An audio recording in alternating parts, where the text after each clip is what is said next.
नमस्कार दोस्तों, स्वागत है आपका SSC learning point by Singh sir. आज हम करेंगे 24 तारीख की शिफ्ट 2 का पेपर। चलो फिर स्टार्ट करते हैं बिना देरी किए हुए। बस पढ़ाई करते रहिए मन लगा के, ठीक है, इतना ही कहना चाहूंगा।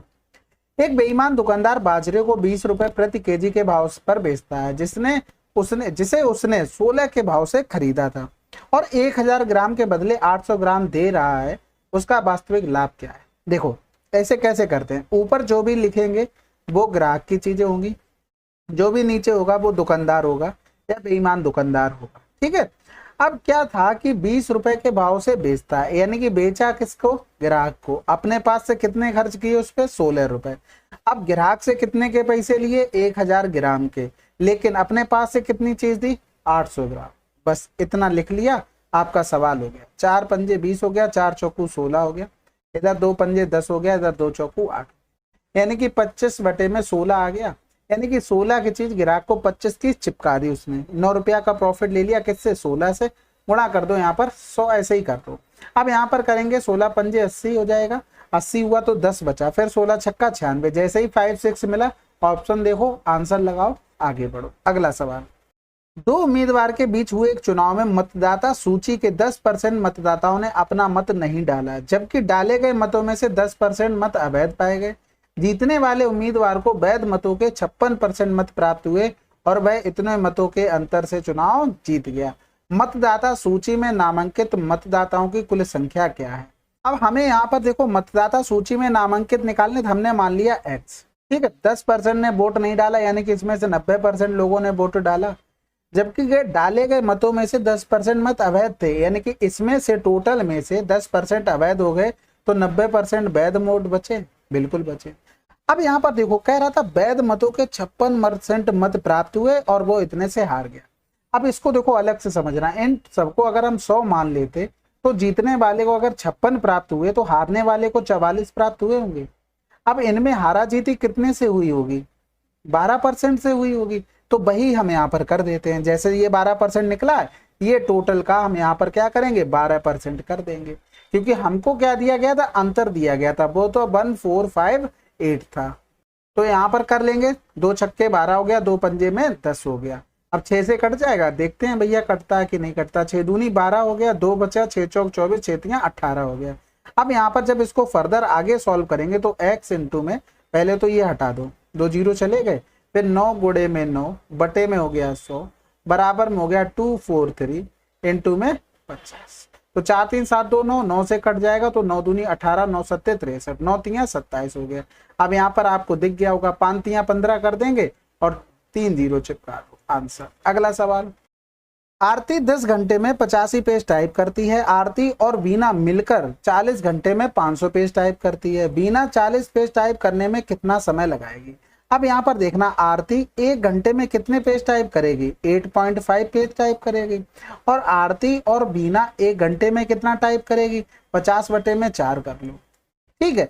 यानी कि अगर हम यहाँ पर कर लेते, पॉइंट में ही बना लें क्या? चलो रहने दो, ऐसे ही ठीक है। इसका 8.5 था और हमें इसका निकालना था, तो हम यहाँ पर कैसे निकालेंगे? b बराबर 50 माइनस का 8.5 इंटू में 4 अपॉन में 4 हो जाएगा, बिल्कुल हो जाएगा। 4 पंजे 20 हो गया, 4 अट्ठे 32 और 2 34 हो गया। 50 से 34 घटा देंगे तो कितना आ जाएगा? 16 बटे में 4, यानी कि 1 घंटे में वो 4 पेज टाइप कर रही थी, 40 टाइप करने थे, तो कितना हो गया? 10, आंसर आ गया। बिल्कुल सिंपल सवाल था। अब इसको देखो, 3 संख्याएं थी, उनका अनुपात में है सबसे छोटी और सबसे बड़ी संख्या के बीच का अंतर 12 है। वह संख्या ज्ञात करें जो ना तो सबसे छोटी है और ना ही सबसे बड़ी है, यानी कि हमसे बीच की संख्या पूछी है। सबसे पहले देखो, 5 6 और 10, इनका एलसीएम क्या होगा? 30 होगा। 30 का सब में गुणा करते हैं, सब में 30 का गुणा करेंगे तो 5 छक्का 30, 6 चौक 24 देगा, 6 पंजे 30, ये 25 दे देगा, और फिर 10 तियां 30, ये 9 तियां 27 दे देगा। सबसे छोटी और सबसे बड़ी, इन दोनों में डिफरेंस हमें निकालना पड़ेगा 3। 3 बराबर में 12 और 25 बराबर में पूछा गया, कितना हो गया? 100 हो गया। अगला सवाल, अगर लॉजिकली सोच सकते थे तो ये रेशियो बनाने के बाद आप 25 का मल्टीपल देख सकते, लेकिन इतना जरूरत नहीं थी। अब इसको देखो भाई, 2 व्यक्ति एक स्थान से इतनी और इतनी की चाल से चलते हैं। यात्रा को पूरा करने के लिए पहला व्यक्ति दूसरे व्यक्ति से 20 मिनट अधिक लेता है, तो यात्रा की दूरी क्या है? देखो सिंपल सी बात है, उसकी डिस्टेंस कांस्टेंट है, तो स्पीड में रेशियो क्या हो गया? 9 और 12 हो गया। तो यहाँ पर अगर हम टाइम का रेशियो लिखते तो 12 और कितना हो जाता, 9 का हो जाता, अपोजिट हो जाता।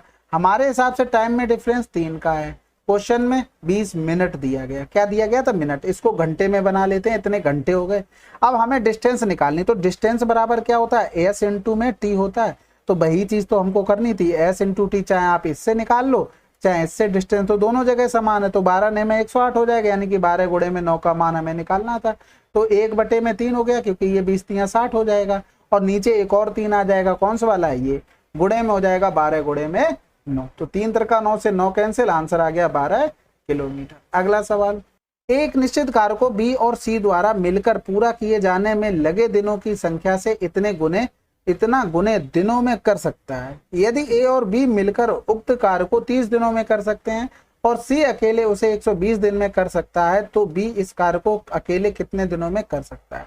अब यहाँ पर देखो, ए एक निश्चित कार्य को बी और सी द्वारा मिलकर पूरा किए जाने वाले लगे दिनों की संख्या से कितने गुने दिनों में कर सकता है। तो अगर इसको 10 मान लें तो ये 15 दिन में कर सकता है। समझ गए अब की बात, नहीं समझे, यानी कि 5 तियां 15 हो गया, इधर 5 दूनी 10 हो गया। ये उनका आ गया किसका, टाइम का। अब यहाँ पर देखो, ये कह रहा था ए प्लस बी करेगा 30 दिन में, सी करेगा अकेले 120 दिन में। एलसीएम ले लेते 120 आ जाता, इसकी इफिशियंसी 4 हो गई, इसकी 1 हो गई। अब यहाँ पर बात समझ में आ रही कुछ, यानी कि सी की इफिशियंसी अगर 1 है तो ए प्लस बी प्लस सी की इफिशियंसी कितनी होगी, 5 होगी। अब इतना करने के बाद अगर हम इधर देखते इफिशियंसी का रेशियो क्या हो जाता, 2 और 3 हो जाता। यानी कि अगर सी की 1 है तो बी की 2 होगी। भाई यहाँ पर सी की कितनी आ गई, 1 आ गई, तो बी की 2 हो गई। जब बी की 2 हो गई तो ए की ये होगी हमें, लेकिन बी की जरूरत थी, तो 120/2 कर देंगे, आंसर आ जाएगा। यहाँ पर बस यही सेटिस्फाइड हमको करवाना था, बस इसके अलावा और कोई इसमें काम नहीं था। चलो फिर अगला सवाल देखते हैं। एक मोबाइल फोन का अंकित मूल्य इतना है और दुकानदार इसे इतने में बेचता है, दुकानदार को दी जाने वाली छूट बताइए। सबसे पहले 0 से 0 उड़ा दो, फिर 15 एकम 15 हो गया, 15 नए में 135 हो गया। छूट कितने की दी गई, 1 की छूट, किस पर, 10 पर। गुणे कर दो, तो आंसर आपका आंखों के सामने है। अगला सवाल, साइन ए प्लस बी फार्मूला होता है, बिल्कुल प्लस वाले में प्लस होता है और एक दूसरे में, यानी कि साइन कॉस होगा फिर कॉस साइन होगा। अगर माइनस होता तो माइनस वाले में माइनस ही रहता। ठीक है, अगला सवाल करते हैं, ये तो आपको याद ही करना था। एक कमरे की लंबाई, चौड़ाई और ऊंचाई 10, 8, 6 है। इतने प्रति वर्ग मीटर की दर से कमरे की दीवारों और छत पर सफेदी करने की लागत क्या होगी। यानी कि अगर आप टोटल सरफेस एरिया लिखते तो LV प्लस का BH प्लस का HL करते, लेकिन आप जिस पर पैर रख के बैठे हैं ना, अभी क्लास ले रहे हैं, लेकिन उस फर्श पे नहीं होना था। तो वो फर्श क्या है, एक आयत बना हुआ है, यानी कि वो हो जाएगा L इंटू में B, उसको हम यहाँ से हटा देंगे। समझ गए बात को, एक तो ये बन जाएगा आपका। अब दूसरा बन जाएगा, हमें चारों दीवारों पे करना है, तो चारों दीवारों का एरिया क्या होता है, 2L प्लस का B इंटू में H होता है, और प्लस में LV हो जाएगा, क्योंकि हमें छत का लेना है। तो बात वही बनती है दोनों तरीके से। भाई यहाँ से हम अगर माइनस करते तो वो कट जाता, तो आपको इतना नहीं दिमाग लगाना है, तो जो भी ठीक लगे वो कर डालो बस। 10, 8, 18 हो गया, H कितना हो गया, 6 हो गया, प्लस में LV कितना हो गया, 10, 8, 18 हो जाएगा, 10, 8, 80 हो जाएगा। क्या कर रहा हूं मैं, यहाँ पर करेंगे तो 18 छक्का 108 हो गया, गुणे में कर देंगे 2, तो 2 8 16 हो जाएगा, और 2 एकम 2 प्लस का 80, यानी कि 6 हो गया, 8 1 9 हो गया, 2 हो गया, इतना तो एरिया आ गया। अब 7.5 के हिसाब से चलना था, यानी कि 75/10 कर सकते हैं, तो यहाँ पर आसानी रहेगी, क्योंकि इसको करेंगे 5 एकम 5 5 तियां 15, 5 एकम 5 5 25, 5 दूनी 10, तो ये करेंगे 2 एकम 2, 2 चौकू 8 हो गया, और 2 8 16, गुणा कर दो 15 8 120, 15 चौकू 60, 60 में अगर 12 जोड़ देंगे तो 72 हो जाएगा, हाथ से लगा 7, 15 एकम 15 और 7 22, आंसर आ गया। ठीक है, तो आपके ऊपर डिपेंड करता है आप कैसे कर पा रहे हैं, लेकिन इतना फार्मूला वगैरह सोचने की जरूरत नहीं है। अब इस सवाल पे प्रैक्टिस इतनी करो, बस आपका मतलब इतना लिखना ना पड़े। आप एक चीज दिमाग लगाओ, भाई आप चारों दीवारें लेते, चारों दीवारों में हाइट तो आनी थी, यानी कि 6 का गुणा तो दोनों कंडीशन में होना था, और फिर यहाँ पर एक बार ले लेते हाइट, एक बार चौड़ाई, एक बार लंबाई ले लेते, और इन सबके 2-2 पद बनने थे। बस आपको इस तरीके से डायरेक्ट गुणा करके इसमें LV प्लस और कर देना था, क्योंकि छत और लेनी थी आपको। अब आप जैसे भी बना सकते हैं, इसकी स्टेप्स कटिंग करना है, कुल मिलाकर मेरा कहना है ये। अब यहाँ पर देखो ये निकालना था, इसका मतलब हो गया x² की पावर 3 प्लस 1/x² की पावर 3, ये हमें निकालना है। ठीक है, तो यहाँ पर अगर स्क्वायर करेंगे तो एक्स स्क्वायर प्लस का 1/x², इधर हो गया 2 दूनी 4 दूनी 8, 8 माइनस का 2 यानी कि कितना आ गया 6 आ गया। तो यहाँ पर करेंगे 6 की पावर 3 और -3 इंटू में 6 हो गया। तो यहाँ पर 216 माइनस का 18, तो 16 से 8 गया 8 बचा यानी कि 198 आंसर। अगला सवाल, ये तो आसान है, डायरेक्ट 1 लगाओ। देखो यहाँ पर 85 और 5 देखा आपने, क्या वो बन रहा 90। हम मैंने इतनी बार बताया, बस इतना अगर देख लिया आपका काम खत्म हो जाए। 10 चेंज किस में होगा, कॉट में होगा। कॉट 5 डिग्री लेके आएगा तो ये इससे कैंसिल, ये इससे कैंसिल, ये आ जाएगा। एक मैं करके दिखा देता हूँ। 85 हो गया, इसको लिख सकते थे क्या 10 90 माइनस का 5। ये इसलिए करवा देता हूँ, बहुत से होते हैं कि मैथ बैकग्राउंड से नहीं है तो उनको समझ में नहीं आती चीजें, तो उनको आ जाएंगी। अब ये देखो यहाँ से क्या हो गया, यहाँ पर पहुंच गया, क्योंकि इधर तो 90 शुरू हो जाएगा इसके बाद। तो फर्स्ट क्वाड्रेंट में सारे प्लस होते हैं, 10 चेंज किस में होता, कॉट होता, कॉट 5 डिग्री। अब 10 अगर 5 लिखेंगे तो कॉट 5 का अपोजिट क्या होता है 1/10 5 होता है, ये कैंसिल आउट हो जाता है, तो ये 1 बना देंगे, बस 10/45 का मान 1। अगला सवाल, 42-25 मीटर की एक वृत्ताकार दौड़ में एक्स और वाई एक ही बिंदु से और एक ही समय में इतनी और इतनी की चाल से दौड़ना आरंभ करते हैं। यदि वे विपरीत दिशा में दौड़ रहे हैं तो ट्रैक पर फिर से कब मिलेंगे। अब इसमें तो ज्यादा कोई दिमाग लगाना नहीं था, 4 2 2 5 हो गया। दोनों क्या विपरीत दिशाओं में जो दौड़ रहे थे, बस यहाँ पर इनकी चालें क्या होंगी, जुड़ जाएंगी, यानी कि 63 प्लस का क्या हो जाएगा 54 हो जाएगा, और साथ में 5/18 चेंज करना पड़ेगा। तो ये 5 8 40, 2 बच गया, 5 चौको 20, 55 25 हो गया। यानी कि अब इसको लिख क्या सकते थे 845 इंटू में 18 और 60 5 110 और 7 117 हो गया। यहाँ से कर दो 13 ने में 117 हो गया और 13 छक 78, 6 बच गया और 13 पंजे 65 हो गया। इधर 9 दूनी 18 हो गया, 65 दूनी 130 सेकंड आंसर। अगला सवाल, 800 की राशि पर 6 वर्षों में 5.5% की वार्षिक दर से प्राप्त साधारण ब्याज एक निश्चित समयावधि में 600 की राशि पर 4% की वार्षिक दर से प्राप्त साधारण ब्याज के बराबर है, समयावधि ज्ञात कीजिए। तो सिंपल सी बात है भैया, या तो देखो जितना ओरल आप काट सकते हो उनको तो आप ओरल काट लो, ठीक है, बाकी जितना लिखना चाहो उतना लिख लो। इसमें तो ऐसा फंडा है, ये तो आप समझ ही गए होंगे क्योंकि फार्मूला बेस्ड सवाल था। अब इसमें क्या ही मैं बता देता, 0 से 0 ये कट गया, 6 से 6 ये कट गया, 4 दूनी 8 हो गया, 55 दूनी 110 यानी कि पॉइंट लगा तो 11 आंसर। अगला सवाल आ गया, देखो भाई कितना अच्छा है। यहाँ पर क्या कर सकते हैं, यहाँ पर कुछ मान के कर सकते हैं, यानी कि x बराबर 0 पे हो सकता है। ऑप्शन देखो कोई मैच कर रहा है, x बराबर 0 पे कोई नहीं कर रहा, तो 0 कर लो, 1 की पावर 2 1 हो जाएगा। यहाँ पर 0 माइनस का 3 हो गया, यहाँ पर 0 यहाँ पर माइनस का 1 हो गया, ठीक है। तो ये क्या बन गया 4 बन गया, आंसर लगा दो, ठीक है ना। अगर 1 रखते तो आपको ये 2 मिल जाते, इसलिए फिर दिक्कत होती। तो हमने क्या पुट कर दिया, x बराबर में 0 पुट कर दिया। और इसके अलावा सिंपल से अपने पास फंडा, फार्मूला खोलो आंसर पाओ, और तो कुछ हो नहीं सकता। तो खोल के भी दिखा देंगे एक बार, चलो कर लेते हैं फटाक से जल्दी से। माइनस का हो जाएगा 4x प्लस का 3, क्योंकि क्या होता है वैल्यू पुटिंग वाले में कभी कभी डाउट रहता है कि होगा कि नहीं होता, यही होता होगा ना, वो इसलिए होता है प्रैक्टिस नहीं होती। अगर आप प्रैक्टिस करेंगे ना तो अपने आप सब चीजें सॉर्ट आउट होने लगती हैं, तो घबराने के लिए कुछ नहीं होता। उसमें 4 चौको 16 हो जाएगा, 16x हो गया, क्योंकि ये देखो प्लस हो रहा था, इन दोनों को गुणा करने पर माइनस का इधर दिया तो माइनस का आ जाएगा। ये चीज ध्यान रखना, नहीं तो फिर बाद में कमेंट करो कि ये कैसे आ गया। अब इसका गुणा करेंगे, ये माइनस देगा और माइनस माइनस ये प्लस बना देगा 4x में।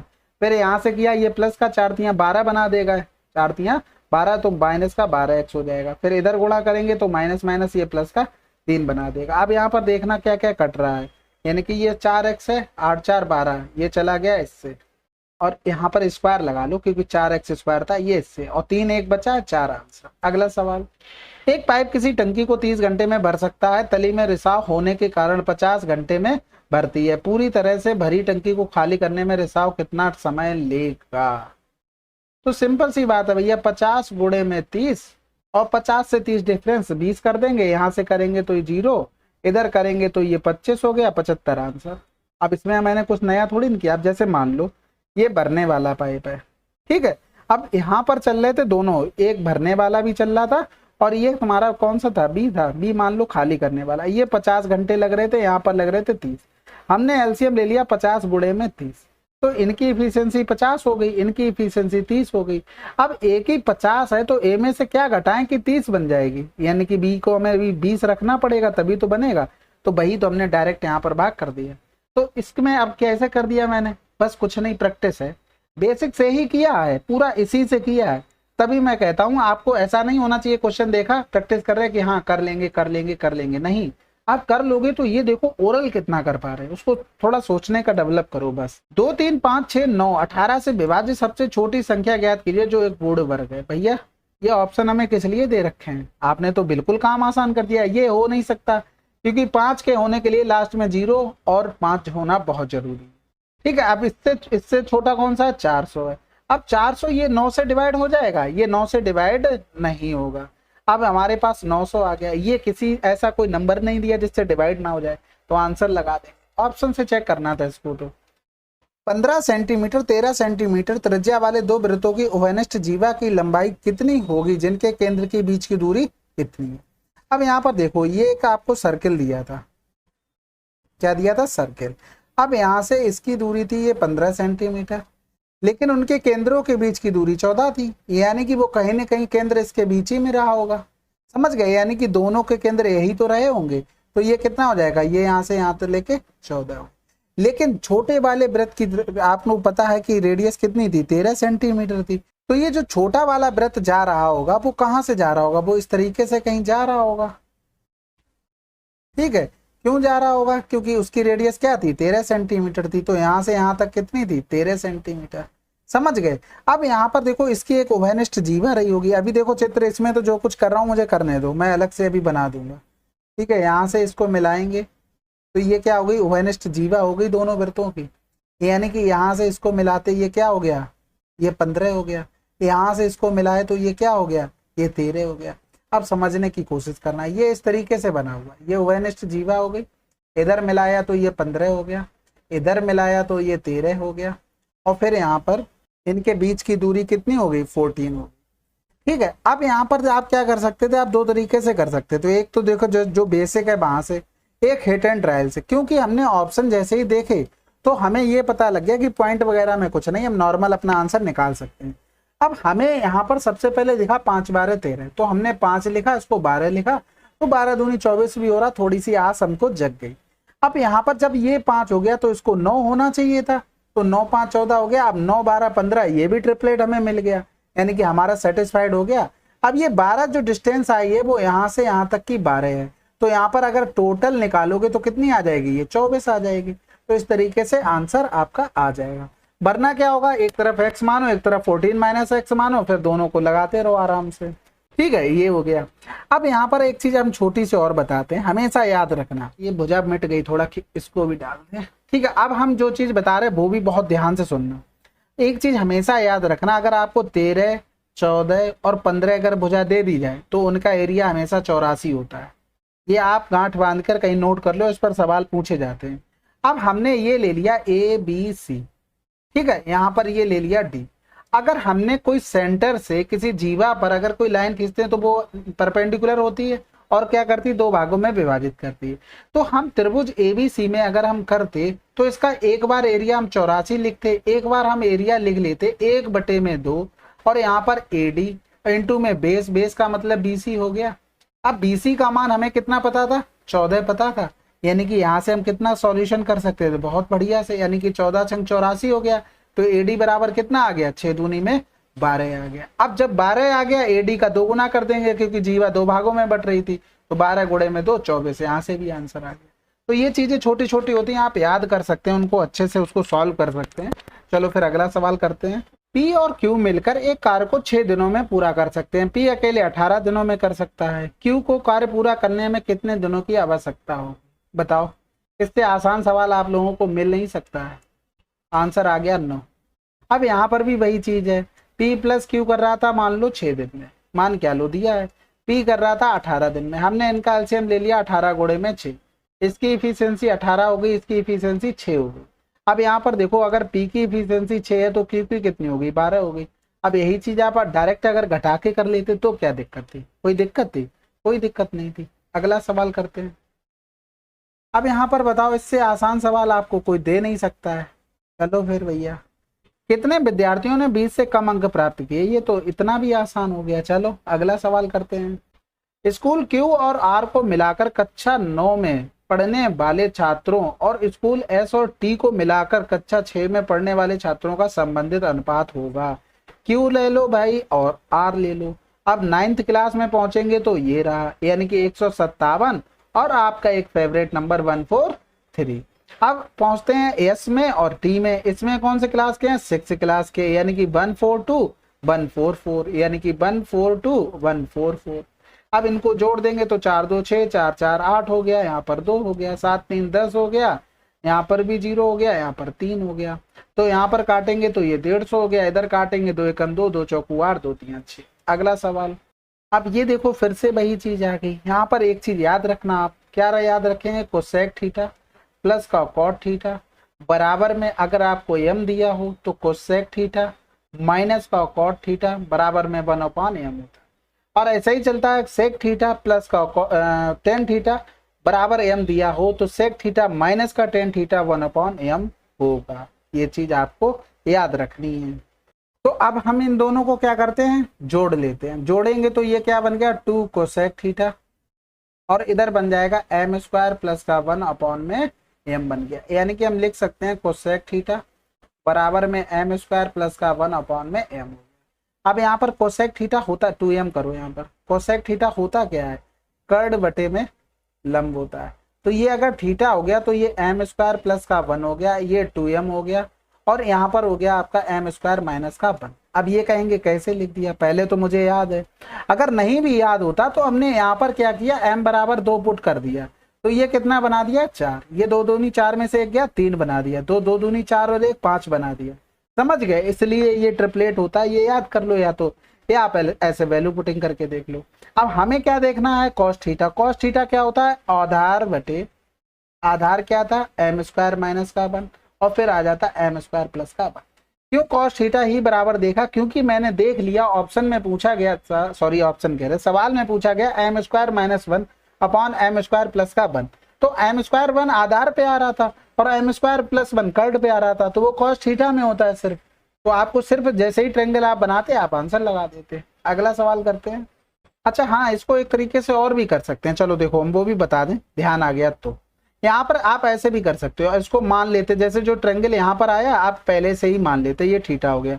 आप अगर इसमें पुट करते तो कोसेक थीटा क्या पुट करते? 5/3 और कॉट थीटा में क्या पुट करते? 4/3 पुट करते। तो 5 4 9 9/3 आता, 3 3 9 आ गया, यानी कि m बराबर 3 आ गया। आप उसमें पुट करते तो 3 3 9 माइनस का 1, 3 3 9 प्लस का 1, यानी कि 3 3 9 करते, 9 से 1 गया तो 8 हो गया, 9 1 10 हो गया, 2 चौकू 8, 2 पंजे 10। अब ये देख लेते 4/5 किस में आ रहा? 4/5 आधार बटे में कर डाला, आंसर लगा देते, आगे बढ़ जाते। समझ गए? तो आप इस ट्रायंगल से भी कर सकते थे, तो वो याद आ गया चलते चलते तो बता दिया। ध्यान रखना इस चीज को। अगला सवाल। 60 विद्यार्थियों की एक कक्षा में 20 लड़कियां हैं। कक्षा में लड़कों का औसत भार इतना है जबकि सभी लड़कियों का औसत भार इतना है। संपूर्ण कक्षा का औसत भार बताइए। तो देखो सिंपल सी बात है, साथ में 20 लड़कियां थी, यानी कि 20 लड़कियां थी तो 40 क्या हो गए? लड़के हो गए, ये लड़कियां हो गई। यानी कि इनका रेशियो बनाते तो 2 और 1 रेशियो आ जाता। कहने का मतलब है लड़कों का एवरेज है 40 और लड़कियों का एवरेज, अच्छा लड़के 2 थे और लड़कियों का एवरेज कितना है? 35 है। ऑप्शन का थोड़ा सहारा लिया तो देखा क्या है? 40 35 यानी कि इसी के आसपास दिया, तो हमने क्या किया? इसको 40 ही मान लिया। अब ये तो यहाँ पर 0 हो गया, ये 40 से 5 कम है और टोटल लोग भी एक ही हैं तो 5 ही कम होगा। अब ये 5 डिवाइड कितने लोगों में हो जाएगी? ये तो कंफर्म हो गया एवरेज 40 से कम आएगा, तो ये तो हो नहीं सकता। अब ये 5 डिवाइड कितने लोगों में होगा? 3 लोगों में, तो यहाँ से करेंगे 3 एकम 3, बचा कितना? 2, फिर 3 6 18। तो यहाँ से अब क्या करेंगे? 1.6 माइनस कर देंगे। 40 से पूरा 2 गया तो 38, 10 से 6 गया 4, यानी कि 38.4 के समथिंग आंसर। ठीक है। और ऐसे सवालों में इतना सरल जब आपको दिया गया तो डायरेक्ट करना था भाई। एक का एवरेज आपको लड़कियों का मिल गया 35 और इनका मिल गया 40, तो 40 दूनी 80 हो गया, प्लस का 35 हो गया। टोटल स्टूडेंट कितने हैं? 2 और 1 3 है, बटे में 3 कर दो तो 5 8 3 11 बटे में 3 हो गया। यहाँ से 3 3 9, 2 बच गया, 3 8 24, 2 बच गया, फिर 3 6 18, ऐसे करके चलता रहेगा। अच्छा 1 बचा था तो 3 3 9 कर लो। समझ गए? जब आसान चीजें मिल रही हैं तो उसमें क्या डेविएशन लगाना, क्या करना है यार? गुणा करो, सीधे खत्म करो खेल कहानी को। आप वैसे भी आसान था, अगर आप 20 40 से भी करते तब भी आसान था। तो इतना मत किया करो, जितना आपको लगे कि हमारा दिमाग सहूलियत से है उतना ही करो, बस बात खत्म। 10x बराबर इतना दिया था, x दूसरे चतुर्थांश में है और इसका मान बताना था। देखो सिंपल सी बात एक देखना, पहले तो आपने ये बनाया तो ये आपका 12 हो गया, ये 5 हो गया, ये 13। मैं आप cot x का तो मान आसानी से रख देते। cot x का मान क्या रखते, इधर माइनस ब्रैकेट में 5/12 ये अपोजिट। अब उसने ये बोल दिया कि सेकंड क्वाड्रेंट में भैया क्या होता है, साइन हमारा पॉजिटिव होता है, ये सभी को पता होगा। तो सिंपल सी बात है। अब यहाँ पर देखो हमने जो ट्रेंगल बनाया इसका मान रखेंगे तो साइन का क्या लेके रखेंगे, पॉजिटिव। तो 12 बारी हम 144 प्लस में 13 पंजे 65 हो जाएगा, और इधर करेंगे तो 12 3 36 यानी कि 156 हो गया। 5 4 9 हो गया, 6 4 10 हो गया, और यहाँ पर हो जाएगा 209/156। अगला सवाल, त्रिभुज एबीसी में डी बीसी का मध्य बिंदु है और जी केंद्रक है, यदि जी डी इतना तो एडी की लंबाई बताइए। बिल्कुल आसान सवाल हो गया। यहाँ पर देखो ये बनाया, ये हो गया ए, ये हो गया बी, ये हो गया आपका सी, ठीक है। अब यहाँ पर देखो डी बीसी का क्या है, मध्य बिंदु है, यानी कि डी बीसी का मध्य बिंदु, यानी कि ये क्या होगी, माध्यिका हो गई। जी इसका केंद्रक है, तो केंद्रक हमेशा क्या होगी, माध्यिका होगी, और माध्यिका को किस रेशियो में बांटती है, 2 रेशियो के 1 में बांटती है। तो जीडी का मान यानी कि 1 बराबर हमको 10 दिया था, और एडी बराबर पूछा था, यानी कि 1 बराबर में 10, एडी कितना है पूरा 3 है, तो 3 बराबर क्या हो जाएगा, 30 हो जाएगा, ठीक है। चलो फिर ये शिफ्ट आपकी समाप्त हो गई, यानी कि 24 जुलाई शिफ्ट 2 आपकी समाप्त हो गई, ठीक है। और पढ़ते रहिए, मिलते हैं अगले वीडियो में, तब तक के लिए जय हिंद जय भारत।